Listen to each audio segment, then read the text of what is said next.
Recording in progress.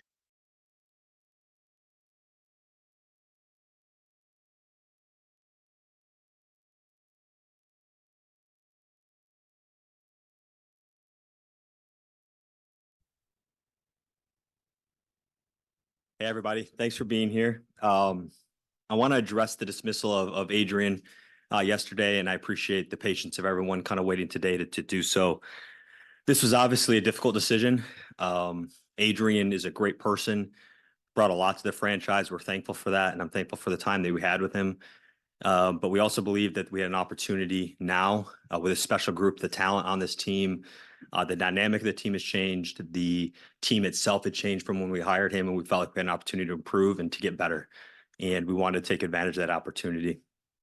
I also would say that we believe that this is a good team right now. And with improvements, we have a chance to be great. We're looking for a way to really make this a great team. That's on me, that's on the players, that's on coaching, and we're going to continue to pursue that effort as well. In the interim, Joe Prunty is going to be the head coach through the transition, and we'll kind of continue to move from there. I'll take questions here, but before doing so, just want to say I hope you understand we're not going to talk about Doc tonight. That's not part of this. There'll be at some point, hopefully, a time where we can do that, but this is a chance for us to kind of dive into the Adrian Gifford piece if you guys want to. I'll open it up. I know you just mentioned dynamic of the team change and whatnot, but why, John, specifically did ownership, yourself, Peter, decide that it was time to fire Adrian? Like, why was that decision made?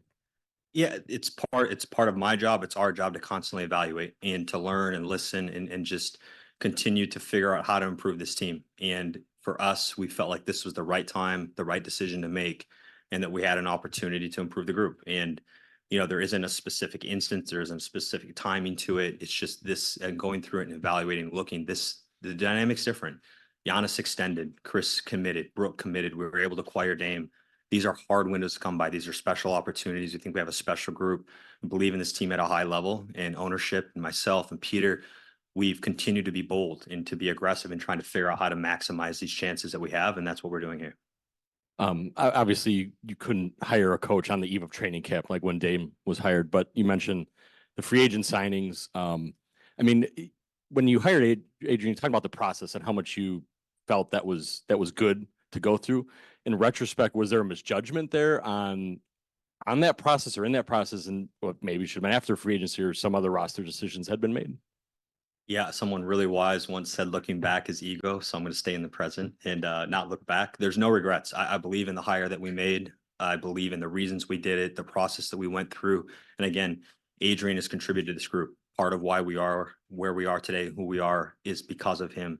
This was an opportunity about going forward. And so, yeah, no regrets for me, no looking back. Believe in what we did, why we did it, when we did it, and believe in where we're at today as well.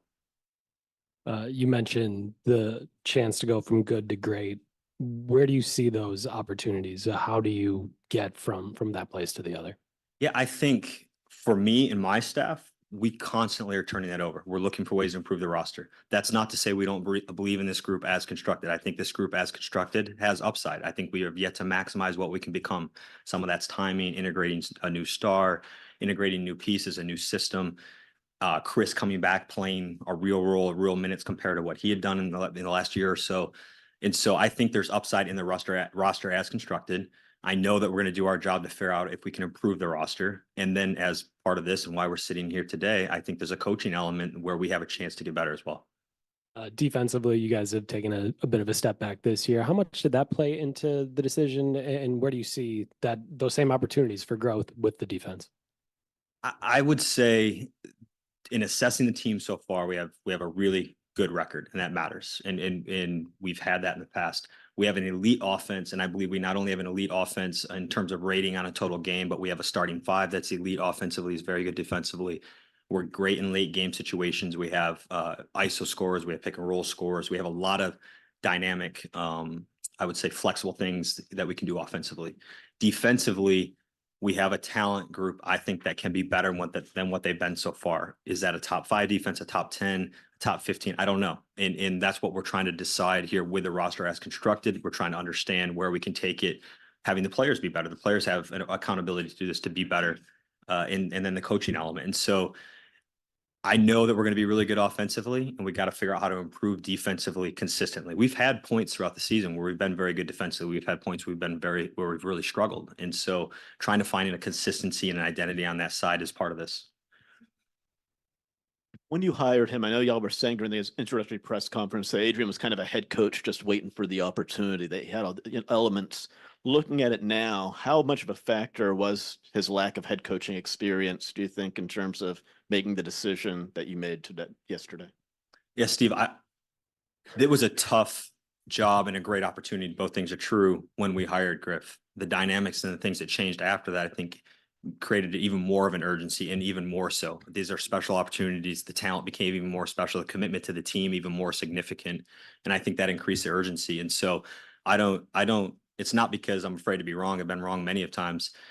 I believe Griff still is a head coach. Guy's 30-13. This makes this a tough decision. This is an assessment and evaluation for myself, Peter, and our ownership group. And how do we give this team the best resources to maximize this window? And it's way more about that and way less about what Griff did or didn't do. Jamal?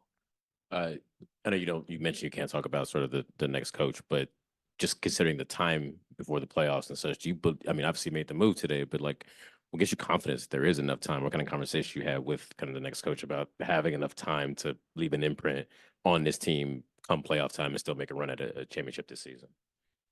Generally speaking, NBA players, the NBA system to me is incredible. Like how they can transition, adapt, and adjust on the fly. You think of players that get traded, changes that happen in season all the time. And so although it's a condensed period of time calendar wise, I think in the world of the NBA and what in particular are really smart, professional, mature players can do, a great coaching staff around them, I believe that there is enough time for them to find an identity, find a rhythm together, and continue to grow. So it may feel shortened, but the things that happen in the NBA happen quick all the time, and transition happens all the time. And I think we'll be well adapted to it.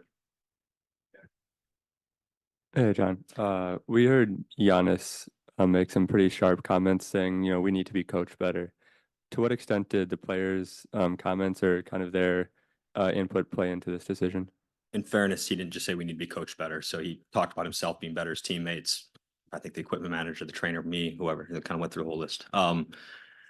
This is not about players' comments. This is not about things said or unsaid. This is my job. This is the organization's job at the top to evaluate every single day, all areas of the organization, and feel like whether we're getting or not getting the most that we can out of that group. And we feel like we could maximize the talent of this group better if we made a change. That's why we made it.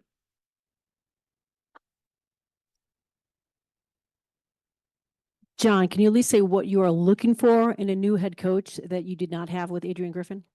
Yeah, no surprise. We're trying to find, and you said we didn't have an Adrian Griffin. I'm not going to comment. What we're looking for now is a path to go forward to maximize this group from a leadership perspective and experience perspective.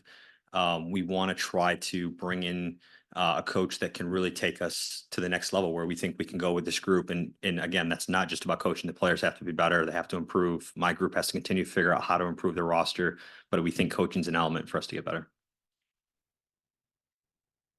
You mentioned being unafraid to be wrong, if you will, but what was the conversation like for you to go to ownership, to have potentially a third head coach under contract in just a few months, and especially in such a short time after, I'm sure, having to convince them or have them go through the process of hiring Adrian? What was that like? And I guess where's that support level or to do that, I guess, financially too? Yeah, I think it's less about a conversation or conversations. Those are hard decisions. Those are hard discussions when they happen or have to happen. But the last part's where I'll kind of focus, Jim. It's way more about this ownership's group, Jimmy and Diaz on Wes Edens, Jamie Dinan, Peter's support, my ability to lead and be part of this organization to continue to try to push and do everything we can to resource this team. And it's a belief in those guys. It's the guys that are going to go out tonight and they're going to play the Cleveland Cavaliers that have played every single night. We believe in this team at a super high level, and we want to make sure that we're doing everything we can every step of the way. And that changes. It's not the same every day. And you have to have a pulse for that, and you have to explore that, and you have to learn from that. And then if needed, you need to make bold decisions. And they've been unafraid and have supported us in doing it along the way. And so I'm thankful for that. Back here, John, kind of what was some of your conversations with the players once you made a decision? I'm assuming, forgive me for assuming that maybe you met with the team in that sense. And then do you have a timetable on when you want to have that next head coach here with the team? Yeah, good questions. It's fast, like the pace of these things are fast. And so you do the best you can to communicate to folks real time so they can hear it from you, whether it's text message, phone calls, maybe you see them in person. So that's a little bit scattered. I had an opportunity today, which was intentional, to get with the guys as a group before shoot around. And it's point blank. You just share the facts, share the status of where we're at, why we did what we did, how we support them, what our process looks like going forward. And those were great conversations. It was a great opportunity to do it. I hope they appreciated it. I think it's the right thing to do. And timing wise going forward, I think we'll be as urgent and as quick as we can to try to transition. Joe is in place. Joe's a pro. He's done this before. We have total confidence in his ability to help us in this transition. He's also fully aware that he's an interim coach at this point, and we're trying to hire a head coach. What over the years kind of gave you the belief that you could act decisively in this moment? You obviously knew you were bringing in a first-time head coach. You knew that there could be ups and downs, there could be growing pains, but you end up coming to this decision. What kind of gave you the conviction to do so? And did you say what throughout the year? Over the years, I guess just to get to this spot to be able to work that quickly. That's a great question. I think that's something that's maybe innate and learned over time. And you have to have a great dynamic with the people you work with and for, and you have to have great partnership and you have to have great trust. And so having the right conversations, having the appropriate amount of patience, the appropriate amount of assessment and evaluation, and being able to collectively get together and figure out a path forward. And that's not specific to this. That's whether you're making a big trade, you're making a hiring or a firing. And so I think it's way more about just kind of the dynamic in I would say the culture, to be a little cliche, of our group at the top. We have a great ownership group. Peter and I have a great dynamic. And I think that's really kind of what would speak to it. Let's do here to Lori and then Melanie. Just to clarify a few things, I think you said players' comments had nothing to do with your decision. But did you consult any of the players before you made? No. Because you did when the hiring process, but not. Okay. And then it's been widely reported that he didn't have the locker room, or he lost the locker room. I wondered if you agreed with that assessment, not just because of what things were revealed publicly, but there were a lot of players who, whether they spoke up at a podium or said, there's no structure, things like that. Do you think Griffin, even in the 118 days, did he have the locker room or did he lose the locker room? Thank you. Yeah, Laura, I'm glad you asked, because honestly, kind of going through this in the last however many hours, my biggest frustration with kind of the aftermath is that that's the narrative. That's not my opinion. Doesn't mean that I'm right or wrong, but my opinion, my assessment, the ownership's assessment in going through this was an assessment that he lost the locker room, that there was dysfunction, that there was players that were jumping off a ship like that. That's just not our assessment. I believe, and I truly mean this, that's the story. Everyone's trying to look for a bigger story than that. We have an opportunity to get better, and we want to get better, and we think that we have a chance to do that. And so they're trying to look at things that in my mind are relatively common throughout the course of an NBA season and most NBA teams, and generate stories out of it. And in my opinion, that's just not really the true narrative. Did some of those things exist? Absolutely. Is that uncommon in the NBA? No, it's almost 20 years I've been doing this. It happens all the time. So I'm really frustrated by that. I get it. It's part of the business. Adrian Griffin did a hell of a job. He's an incredible person. I believe he's going to be a very good coach going forward. This was a chance for us to resource our team in a different way after it changed from when we hired him, and that's why we did it.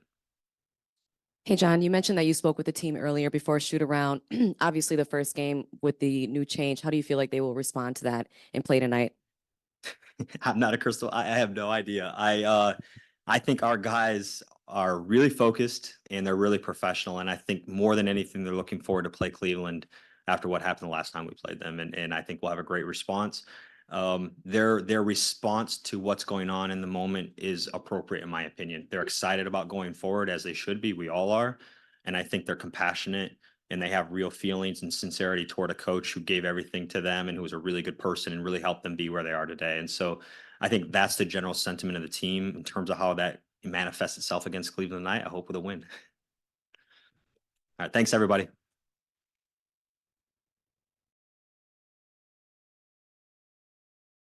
Recording stopped.